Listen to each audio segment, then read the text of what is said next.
মাননীয় speaker, BNP ফ্যাসিবাদীর রাস্তা ধরে হাঁটা শুরু করছে। শফিকুর রহমান, বিড়ালের মতো বাঁচতে চাই না, সিংহের মতো বাঁচতে চাই।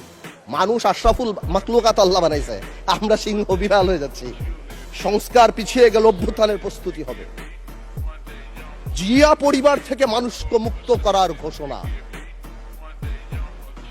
16 বছর জিয়া পরিবারের থেকে মুক্ত করতে শেখ হাসিনা হেলিকপ্টার দিয়ে পালিয়েছে, সাতরায় পালাবে। মাননীয় স্পিকার বলে কি, জিয়া পরিবার মানে বাংলাদেশের গণতন্ত্র, জিয়া পরিবার মানে বাংলাদেশের স্বাধীনতার ধারক বাহক, জিয়া পরিবার মানে বাংলাদেশের স্বাধীনতার ধারক বাহক। এখন জিয়া পরিবার মানে গণতন্ত্রের এখন কেন্দ্রবিন্দু। জিয়া পরিবারে ভাগাবে আল্লাহ।